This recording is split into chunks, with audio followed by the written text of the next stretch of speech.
Mystic Cave Zone. Alright. Mystic Cave Zone is just a bit different as Knuckles than Sonic. A bit harder. Full spin dash, jump after those set of rings that we land up on the bridge, jump up there, glide stop onto here is the fastest way to go, and spin dash before that comes down again and crushes you. Nice. Jump, jump, glide, jump. Then we want to jump off of this downward slope in order to switch to a running animation, and jump off of this upward slope at an angle that'll get us all the way up onto this section. Jump again and glide stop here. You can do it slightly differently by jumping into the roof at that point and jumping off there like that instead. But it's about the same. I think the second one might be a smidgen faster. From this point, we're going to do a fast spin dash and jump straight into this roof like that. You'll be running along here at fast speed. So pull away over those boxes. If you land on the corner of this box, just do a jump off there. If you don't, you'll be down there and do 2 jumps up here. Do a medium jump over these spikes so you land grabbing this thing. As soon as you've grabbed it, jump off to the left, and then wait till you've descended a tiny bit, and then hold right and glide, like that, and you'll glide all the way to this step here is the goal. Do a full spin dash off of here, jump on this down slope, so you're in the running animation again. You should run onto this one as soon as you've, slightly after you've grabbed that so you don't bonk into the insect, or so you don't, jump into the insect and get hit. So once you've descended a tiny bit, tap jump and hold right off of this, so that you fall over here. You'll line up against this, because there's a camera trigger. This thing will always be descending at the same time. So that moves out your way. You can spin dash, just do a 3 tap there, probably. Wait to jump until you're on this upwards quarter pipe slope, and then glide. Once you've cleared the top of those spikes, you glide land over here. Do a really fast spin dash at this point, and you want to jump about after the second ring before the third ring, depending on how fast your spin dash is. You hit the roof, you land on top of this crate, jump off of that crate, want to jump off of that crate, land up on top of here, jump again, land on top of here, then jump to land here, and then I'll just go over the other route, the Sonic route, that'll get us to the same place over here. So it's the same at the start. Oh, that is an interesting one. That is not one I've done before. Okay, so from here you can either do that, which is the fastest way for Knuckles. We can do this jump and just fall down here onto the red spring. If you've fallen down there anyhow, you can go onto that red spring, jump out of that red swing pit and run up here. That's the same as how Sonic does that section. Here's where a couple of different difficulties come in for Knuckles. So normally Sonic would jump on top of these spikes with invulnerability and then have the jump height to be able to jump up over this bridge. So what we're trying to do is squeeze over the top of this closed bridge.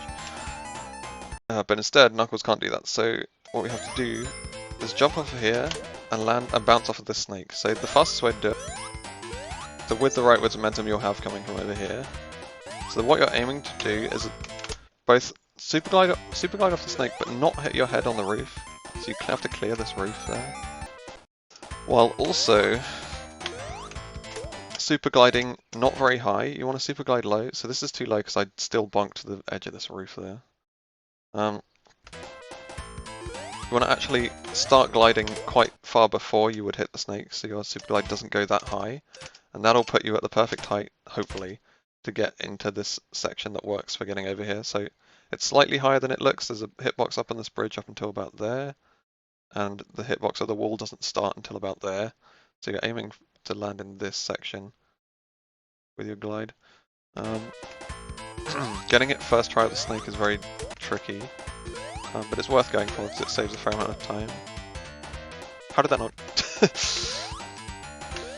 So, didn't explain my inputs well enough. You can see on the input viewer, I'm actually holding left. I'm waiting for the snake to spawn on the screen, but then I'm holding left for a bit before I land on him, and then switching back to holding right before I super glide off him.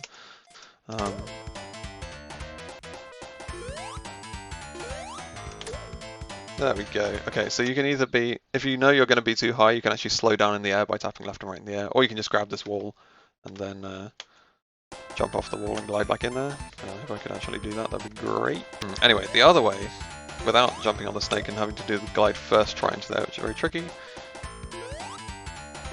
VHT can demonstrate better, is to land behind the snake on purpose like this, wait for the snake to come around a second time, so as it's about to launch it, you jump above it for the second time, and then glide off it like that. That's much easier to set up. Oh yeah, once you land on top of that bridge, you have to roll in order to fit through it. Or you can actually stop on top of it and spin dash if you want. So you can either glide off that snake like that, and get through it like that, or if you've accidentally killed the snake and missed that first try or something, you're over here. If you're up here, you can jump down on this box and super glide off this hidden box down there, like that. You can either grab the wall, or you can go high enough to actually grab the vine that opens just to get. Yeah, you can grab this vine if you really want, just open the gate. And then the third backup way of doing that is if you've like failed the first try and you've fallen all the way down here, so you don't have enough height to get that super glide bounce on the box, you'd be down here, spin dash up this slope to the left. Your spin dash has to be quite fast, and you'll get enough height to go in there like that, depending on the speed of your spin dash. So that's all the ways of doing that I think I've covered. So let's carry on. Not too low. So once you're through there, jump up here, jump up here. There's two different ways of doing this. You can do a really cool super glide, shout out to Kokens, where you jump on this and super glide up on this box, and you grab this pulley immediately. This is where we're trying to get to up here. That's not actually really faster, it just looks cool. Because the next section triggers on a camera trigger, so. Or you can run to the end of here, jump and grab this wall like this, climb up this wall a little ways and jump onto this pulley as well. And then, because of these crushes appear on a camera trigger when you're close enough to them, it doesn't really make a difference. So the goal is to get on these as soon as you see them on the first cycle. Stand on top of this one. You can't glide stop on top of it really, so you have to actually left, right, stop like normal Sonic. Wait until you're stationary, do a spin dash. You can wait fairly long on there, it's not actually as dangerous as it looks. And just do as fast as you can, spin dash all the way to the right. I think that covers everything.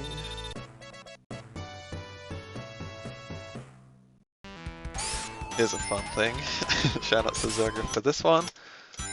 And I'm going to try and add some stuff to it that makes it more consistent for me going for it. So there's a level up you can do on this level. It saves maybe 5 seconds if you're good. So it's not the most worth it level up, but I feel like I can make it fairly consistent because technically there's no frame perfect windows. I think there's only 2 frame windows.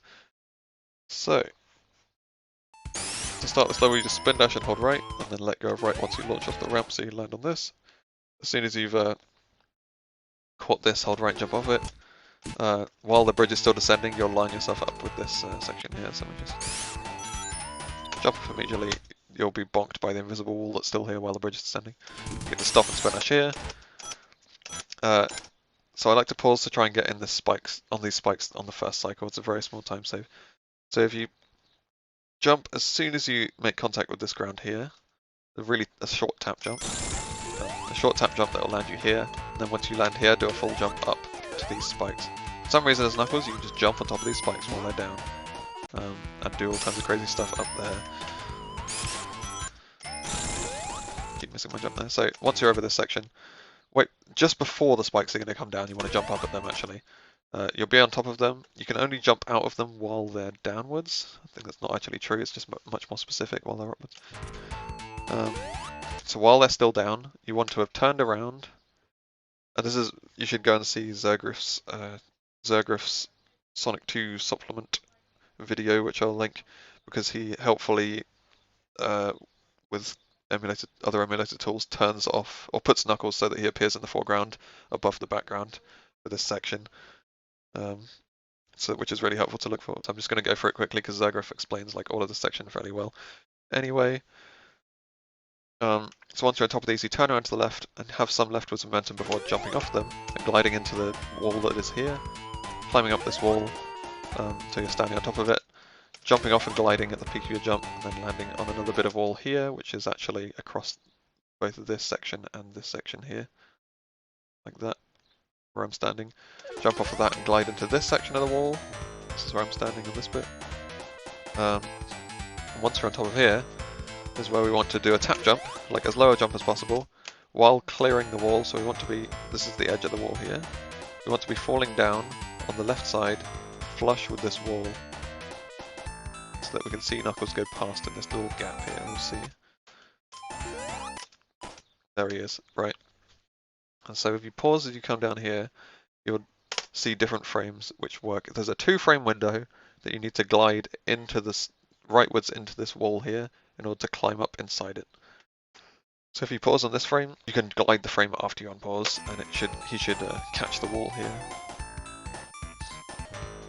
So everything I'm using for these references of what frame I need to glide is what background or Knuckles amount is appearing in this little sliver of wall here in the middle. So with this one, it's about 4 frames, maybe 5 frames. Well, it's a 2-frame window every time, so it's 4 or 5 frames after unpausing. You can press glide and catch the wall. That's what happens if you are too late on it. You fall down back to the start of the level, which is really bad. So if you don't get this catch of the wall on the first try, this was not worth going for at all. So you want to make sure that this is consistent if you're going for this. This is the section that needs to be consistent. This one, you can see a tiny sliver of purple in the top. That'll be 3 or 4 frames, I think that works, maybe. God, I haven't tested it exactly in a while, so I might as well do that now. You see all of Knuckles here. I can go for an unpause and repause, and then you're on 2 or 3 frames after unpausing works here, with this purple almost covering all of this. But if you just have a save state on top of there and do it a load of times, you can get a feel for what frame you've paused on and how many frames after the frame that you've paused on you need to grab the wall. So once you've grabbed the wall, press up and Knuckles will climb up. Then do not press anything while he is climbing up, so that he always is standing in exactly the same place at this point after climbing up. So after he's climbed up, it looks like this. The camera will have stabilized. And then in order to get zipping speed, you need to walk right into this wall at a very slow speed. The slower you're moving when you hit the part of the wall that zips you, the faster you get zipped. For some reason. I think it's a 2-frame window to let go of the right button. If you're doing it all in one right press, it's a 2-frame window to let go of the right button and be at the correct speed to get zipped at this point. So from here, I'm going to press the right button for about this long, and you just need to get a feel for it. Maybe you can time it with the music. That's pressing it for too long, so I didn't go fast enough. That's pressing it for the right amount of time, so you go through. And if you press it for not long enough, you haven't started zipping at all, so you're over here. So what you need to do, you won't be able to just edge towards the wall because you'll never get a correct speed at this point. Even with the tiniest of taps, you can't really get through at that point. So if you've not pressed enough and you're like standing here not having zipped, you need to move back to the left and then go for it again. But at that point, it's going to the press is going to have changed depending on how much you've moved back to the left. So it's basically luck at this point. Getting it first try is way easier than having moved back to the left and then trying to do it again. So for first try, I'll go frame by frame with emulator pause and show how many frames I'm holding right for. So this will be 1, 2, 3, 4, 5, 6, 7, 8, 9, 10, 11, 12. 12 frames is the amount you want to hold the button for. Let's see what the other window is, because I'm pretty sure it's a 2-frame window. 1, 2, 3, 4, 5, 6, 7, 8, 9, 10, 11, 12, 13. 13 is too many, so I think 11 frames works. 1, 2, 3, 4, 5, 6, 7, 8, 9, 10, 11. Are you kidding? It's a 1-frame window? Alright, so it looks like a 1-frame window consistently. What I think happens is that, depending on your horizontal subpixels, it probably turns into a 2-frame window with 13. Can work, but in this current horizontal subpixel situation, which is random, you can't really affect them. You can't really predict them, I mean. It happens that 13 doesn't actually get us through. So it's either a 1 or 2-frame window. 2-frame window if you're lucky. Otherwise you want to hold for 12 frames. Exactly. And then there's more to it after that as well, so.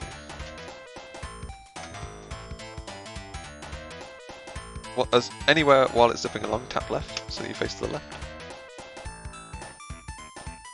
And then once this roof, you can see the roof clears to the boss arena. Once that is about to hit the left side of the screen, do a full jump and a glide. And this glide timing, so you're gliding off screen and the timing is ridiculously difficult. So we've jumped from here, we're facing left, we glide out to the left. We're aiming to glide backwards and forwards in the center of the screen, which is where the boss spawns, so we're getting hits on him as he's descending off screen. The timing is kind of jump, glide, wait for a little bit, right, left, right, left, right, left.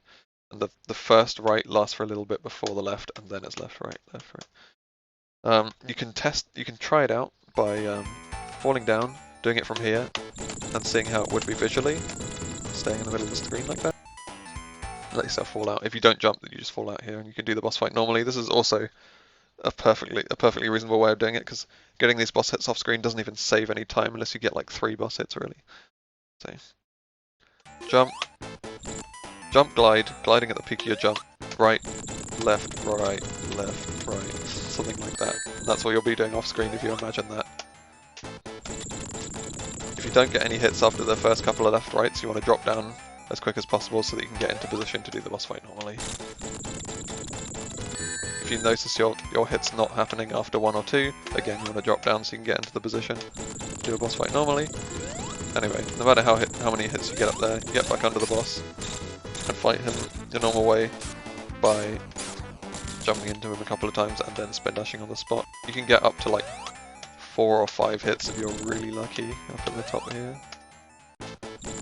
But on average I get like a good run is 3 hits maybe.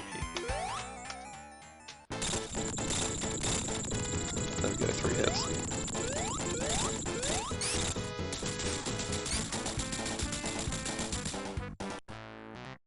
And then, because we've been up there from a level up, you can also look up on the capsule.